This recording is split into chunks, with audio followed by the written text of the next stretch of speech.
Hi, everyone. I'm Nick Zapola, and welcome to another edition of Beyond the Blueprint. Today, I have the infamous Jesse Matsuoka. Now, I've known you for a long time. Did I say it right? Yes, Jesse Matsuoka. Matsuoka. Matsuoka. I've known him since he was young, since 1998. Jesse is the co-owner of many restaurants. Let's start with Sen, Yep. which is basically where I met you. And then we have Que Pasa, Yep. which we're kind of involved with together, Yes. and Smoky Buns. Yes. And you can't fail to mention Scoop and Waffles. Yes. And honestly, and I love Sen, and Sen is very dear to my heart, but I love Camiso. Yeah. I really do. I mean, the way it evolved and just an amazing place. Not to mention so many other things that you've been involved with. I mean, you were instrumental in helping to get the concession and also the overall movie theater going in Sag Harbor after the fire, and just a huge part of the community.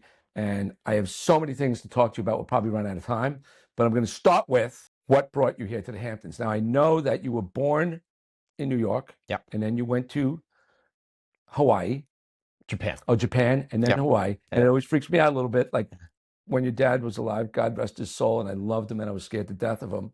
It always freaked me out when you would talk fluent Japanese to him. So go. Yes. So, yep, born in Manhattan, went to Japan at 2, was in Tokyo from 2 to 12, and then did middle school, high school in Hawaii.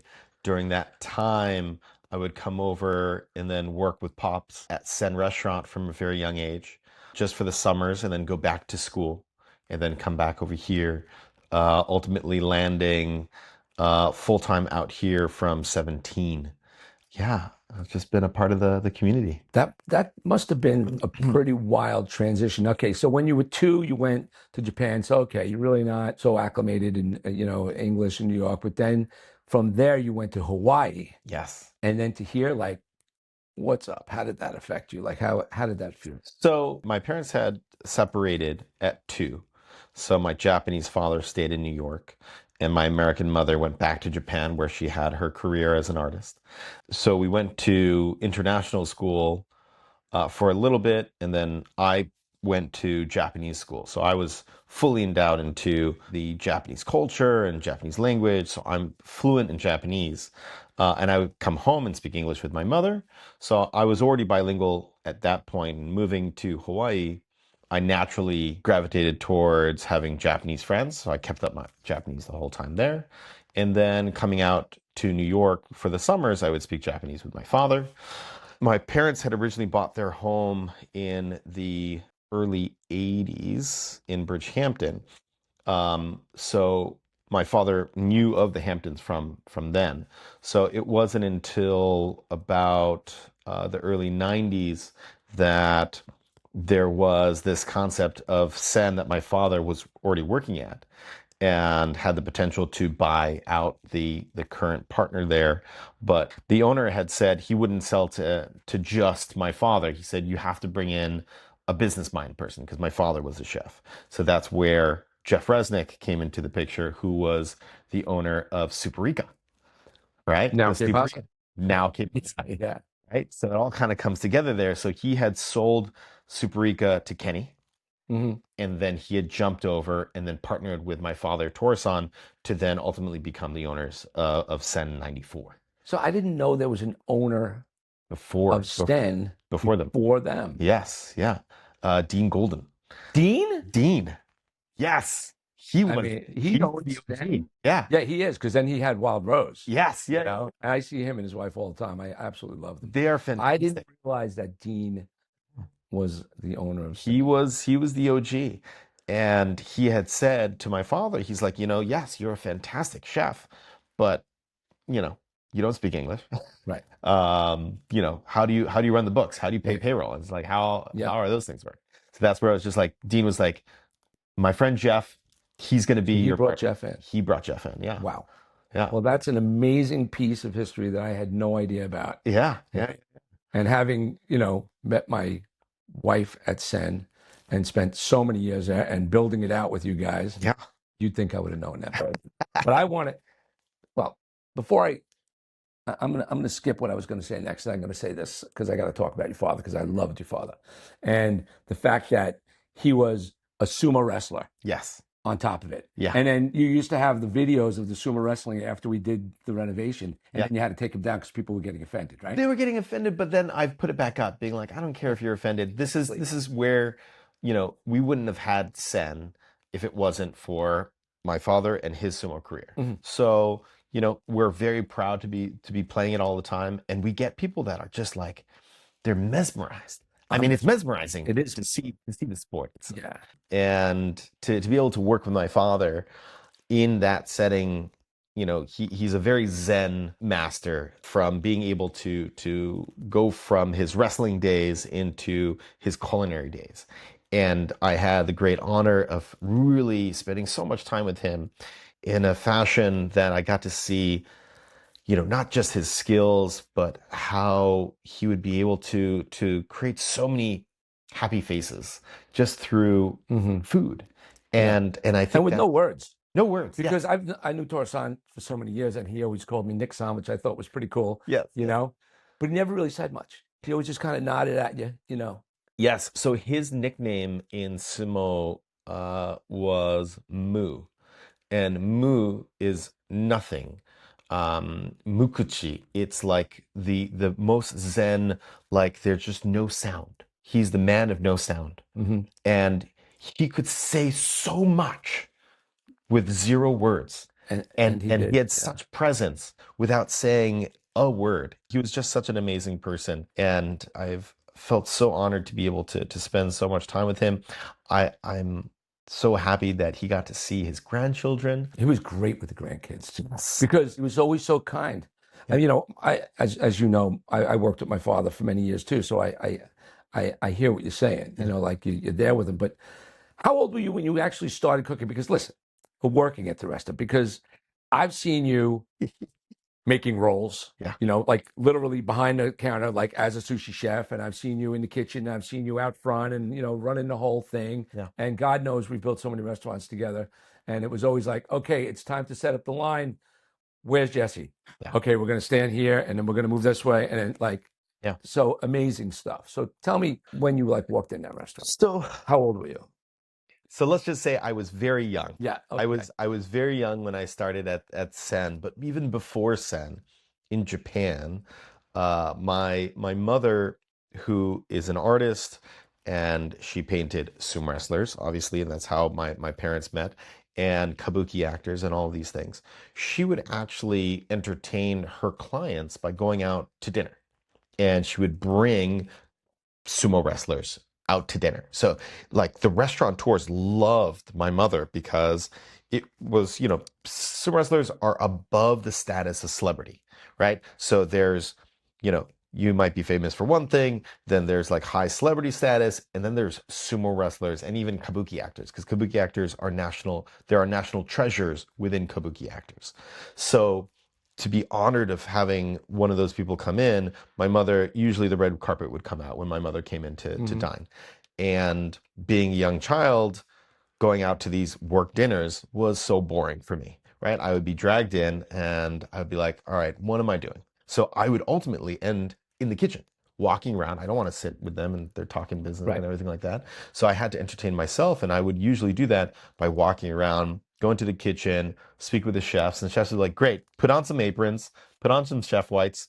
Let's get cooking. Let's do something, right? Right. Make your own meal, have fun, you know, don't burn yourself, don't cut yourself, have fun. Right. So it did start at a very young age of being guided and inspired through so many different restaurants and chefs. And one gentleman who I have to say is probably one of my biggest food mentors and restaurateur mentors, Alvaro Perez. He had about 80 restaurants in Japan at a certain point. And at his restaurants, and my mother loved to go to many of his restaurants because they were fantastic. But I would have like my favorite salad was at this restaurant and one of his restaurants, and my favorite steak was at this other restaurant, and my favorite, you know, chicken dish was at this other restaurant. I had all my favorite dishes were at one of his restaurants. Hmm. And at a certain point, he also would take me around. He'd be like, "Hey, I have to go to pitch at the university, hospitality universities," and he would go and pitch these students to come and work for him because he had to hire what 200 people at a clip, Right. right? 80 So, restaurants. Yeah. yeah, exactly. Yeah. So he would go and have a talk at some of these universities, and he would have a sign up afterward. And it was just so inspirational. And I'd be sitting there with him, just in awe of how he put everything into words, whether it was how to cook something, how to greet somebody, how to look out for something within the hospitality industry. And that was my first kind of thriving passion to get into this industry. And then from there, meeting my father, which again, because we had left at 2, I didn't really meet my father until I was 10. And at 10 years old, when I finally met my father, he was like, hey, my mother was like, he was a sumo wrestler. And I put it all together. I was like, oh my God, my dad's a sumo wrestler. Right. I was like, maybe I should get into sumo. So at 11, I tried out in sumo. I went to work at Takamiyama, who his nickname is Jesse. Funny enough, I'm Jesse as well, but he's Big Jesse. I went to go and work for him in his stable, and his champion was Akebono. So Akebono was 600 something pounds. Oh, he was a little less than 600 pounds, but he was 6'10, 6'11. 6'10". Yes. Jeez. Yes. God. So he was the champion of that house, and I went to go and work with them for one summer, and it was the hardest working experience of my life. Right? You wake up, everyone sleeps on the same floor, so it's about 35 guys on one room, all futons laid out on the floor. Everyone gets up, they go to practice. I have to clean up everyone's bed, so I have to pull them off, you pound them out, dust them off, roll them up, put them into the corners, and then I have to start cooking. And you have to cook for these guys, about three dozen guys. And so I would be cooking for 3+ hours, and then I would have to watch them as they ate, stand at attention, and attend to their needs of refilling their rice bowls, because they would probably have like 3 to 4 bowls of rice with their lunch, along with, as far as you can see, the table was filled with food, and I was allowed to eat whatever leftovers there were. And every day there would never be leftovers. I could imagine. Bunch of sumo wrestlers. Just sumo wrestlers. I mean, their diet is about 10,000 calories a day. Jeez. I tried so hard to cook more every day. I challenged myself to cook more and cook more, and there would never be leftovers. And I was so hungry. I can just remember the hunger was the most painful part of everything. And you were the only one cooking? There was one guy that hung out with me and showed me the ropes. I Uh-huh. was like, other than that, okay, you're good. And then he would go and, And you're 11. yes, I'm at 11. Wow. And I would have to clean up after everyone and then cook for myself and then eat. So I gave up. I lasted just about 2 months. And I called my mother saying, I don't want to do this anymore. Can I just go and work with dad at his restaurant? Mm-hmm. And so my father had originally said, if I wanted to really do this, if I wanted to get into sumo, try it out. And if you don't like it, that's okay. Come work at the restaurant, Mm-hmm. right? But if I did want to do it, and I did really like it after a full season, a summer season of working with these guys, that he would actually close Sen and then go and move to Japan and Really? make me build me to be a champion. Uh-huh. Thankfully, I quit. And Thankfully, right? Because now we have a thriving restaurant business. right. And I don't know how good I would have been as a sumo wrestler. I told you, you're not 6'10". Yeah. Yeah, And 500 pounds. Yeah. Yeah.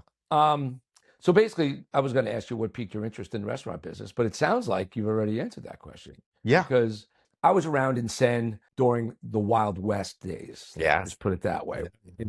And then I noticed as you started to take over, it became a lot more regimented, like you and Tora. And Tora would always be like, it's Jesse, it's not me, it's Jesse. But I can see, based on the fact that you had this background going to, all these seminars and whatnot with your mentor, I can see where that came from, Mm-hmm. and I see how it works. I mean, you're doing portion control, your staff has to have meetings and they get tested. But when you're running a restaurant that does the volume that you do, you have to keep track. Like I know that every ounce of alcohol that gets poured. And that's the thing. I've had the success of failures. You need them. Yes. I've had them as well. Yeah. one of the key components to our success has been that, and trialing and testing and learning. And Right. I've gone to the school of hard knocks. You can't be Um, afraid to fail. yeah, you cannot be afraid to fail. Yeah. Uh, More importantly, you have to learn from every Right. mistake. And then you have to get back up, dust yourself off, and Yeah. go back at it. Yes. So then let me ask you, what is your favorite part about being in the restaurant business? Because there's a lot Oh, that goes along with it, dude. And I know that you are so entrenched in it. yeah. I mean, I love so much about it. Quality control of being able to eat through everything all the time. Right. So you have to literally eat the food. Yes, Wow. that is the best And if part you of my ever, I've day. known you for a long time, if you ever need help with that, I'm available. Yes, You yes. know, It is a hard job, and somebody's got to do it, and somebody's got to drink all the sake too. So, we're going to get to that. yeah, When you finish this question, we're yeah, going to talk about sake. yeah. So, being that I spent most of my years in the kitchen, being able to test things and go out and eat and learn is another beautiful part of what I can bring back to the restaurant. So, every year that I visit Japan and every class I take is another experience that then I get to bring back to the customers, the guests of the restaurants, Mhm. right? So sharing in those experiences is one of the most satisfying parts for me as well. The learning part Mhm. is so satisfying. It's amazing. And being a business owner, when I was a framer, I know it is a little unnerving for your employees sometimes when you know more than them. So think about it. You can have people come into your restaurant, chefs, and they regard you as the owner, but not as a chef, like Hmm. not as someone who knows. Yeah, But yeah, like yeah, you can literally go in and like, listen, you're doing this wrong. You're yeah, cutting this wrong. yeah. Let me show you. And Yeah, that's the most difficult thing for restaurants success is truly you need so many legs, you need so many aspects and components for a truly successful outcome that it just you can't be just a great chef. right, You can't be just a great host. You can't be just a great business minded person. You have to be all of them. right. You can't have two out of five or six or eight. You need all All eight. of them, right? Yeah. And you can't be afraid to delegate. Like Yes, you yes. can't do it all. And I know that every good business needs an enforcer. I'd be remiss to not mention Jessica, your wife, Of because course, of course. Jessica is the enforcer. Yes, You know, we need the you enforcer. absolutely need the enforcer. It's a balance. Everything's a balance. So earlier you mentioned the great word sake, Yes. right? Okay. And I know that I don't say it right because I say sake, like Sake. sake. Yes, And sake. I remember when you were doing the testing to become a sake Sommelier. sommelier, which Yes. was amazing just to hear the stories. But I did not know that you created a foundation, American Sake Foundation. American Tell Sake us, Association. tell us. Yes. So you So created this association. yes, You yes. I started this. founded. I How do you founded. have the time? um, I have a hard time saying no to a lot of things. So when my friends came with this idea, how do we help our sake industry and our sake friends? Because we were already sake sommeliers, but the accessibility in different manners hinders a lot of other people to be able to get to that point, such as just the price point. Um, I have my restaurants, so I can open whatever I want and test it and taste it and do all these things, but it becomes very expensive to do that on a consistent basis. Mhm. So the testing itself is a couple $1,000s, and then the product itself can be another couple $1,000s. So the accessibility is much harder, and we were like, hey, how do we make this more affordable? And that's where the idea came to start the American Sake Association and offer approachable, affordable price points of education for sake in order for you to hopefully one day become a sake sommelier, to become an ambassador for sake. And it's been great. How long has this been going on? So I became a sake som about 10 years ago. So we founded the association about 7 years ago. Hmm. Yeah. So locally, people have come and asked me about if I would help do sake education classes and then also help guide their lists. So I've made suggestions to local wine stores here and there. of different products that I personally really love and would be greatly represented in these areas. So, as a sake ambassador, as a sake sommelier, my drive is for people to try more sake. So I'm very happy to see more people trying it, and I'm constantly learning myself. I was just at a sake masterclass last Wednesday. There is a gentleman, he was the winemaker of Dom Perignon, a master blender. And he retired to open up his own sake brewery in Japan. So a Frenchman is bringing the concept of wine blending to sake and putting in all of his own money, right? You leave these glasses drunk? I remember when you were going for the testing, you said you were getting drunk. Oh, absolutely. I mean, I had to taste, dozens of sake. Right. And part of the testing was to be able to, just like a wine sommelier, I have to be able to discern, what the rice was, where it was made, what kind of water it was, and down to the label itself. And you have to be in every state of mind. And so some of that is just testing yourself. It's testing yourself and learning what it does to your body, understanding the chemical breakdowns that it does, whether on a full stomach, empty stomach, or whatever.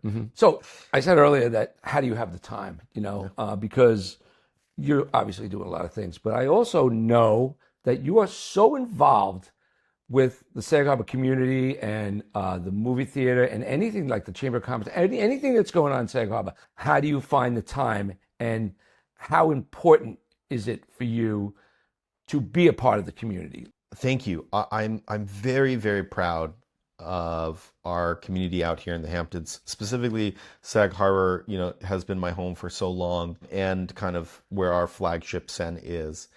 I've been involved in the local community government. I've sat as a board member for over 20 years, and to be able to participate and help everyone grow by sharing information, by sharing anything. The exchange of information has been so great in what people have offered us. I want to give back to them and give back to anybody. Right. So I think we have a great close-knit community here, and I'm always happy and open to be able to share resources at any point and see how the dharma to my karma is great, because the more I give, I see it come back. It's all good. Well, listen, I've seen you grow so much, and I'm proud to be a partner in certain things that we do together, and certainly you've helped my business grow, frankly, because, when you were closing, I think it was the Cuddy. Oh, the Cuddy. Yeah, I was kicked out of there for a while, if I remember correctly. Anyway, that. and then you were like, hey, Wolfram wants to take over this restaurant. I need you to build it. That's what started me doing commercial construction and restaurant building. It was that, and I had no idea what I was doing at all.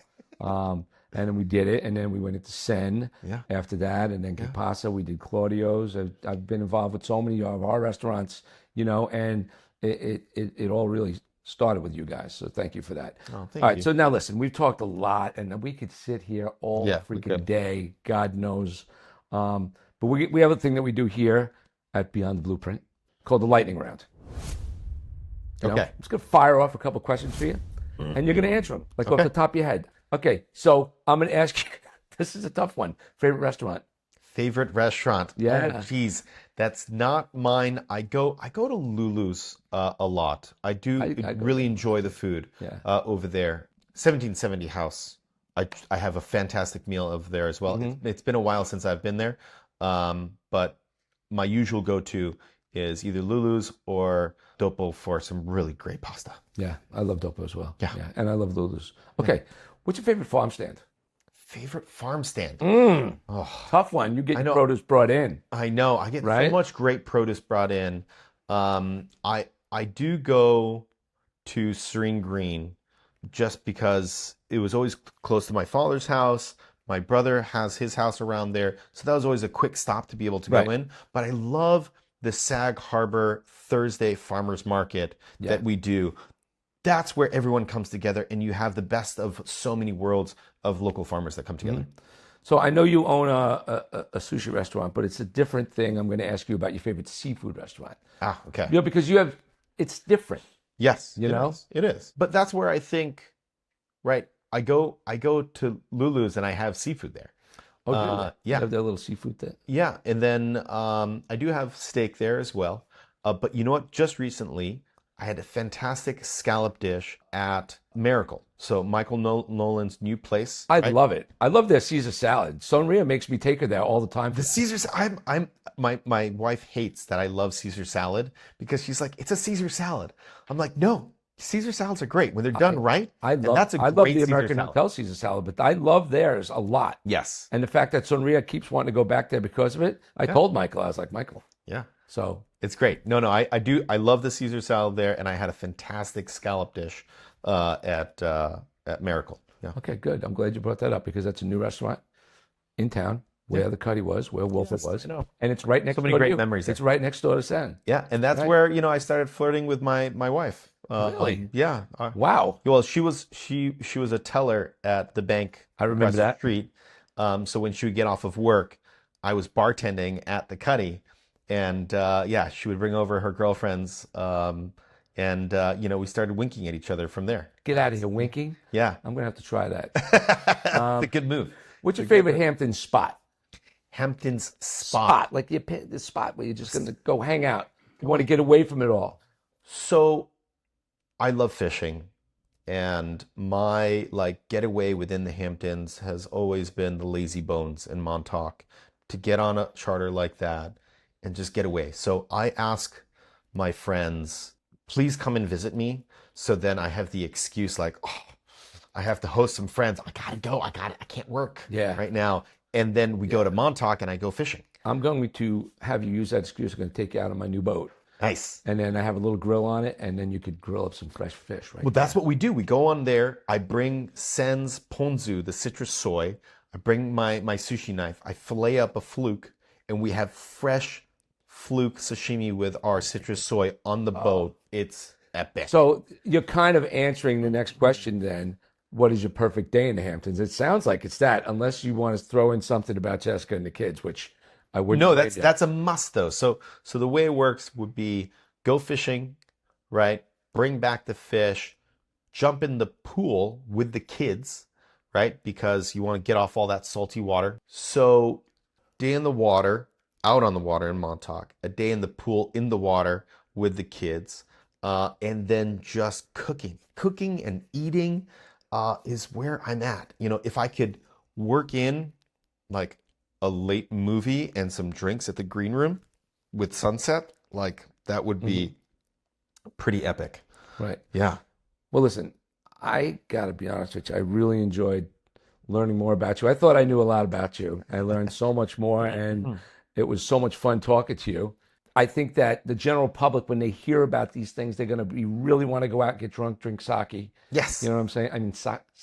sake. Yes. Sake. And I just really appreciate you coming on this episode of Beyond Blueprints. All right. And stay tuned for more of our friends from Sag Harbor and all around the Hamptons here at Beyond Blueprints. Thanks, buddy.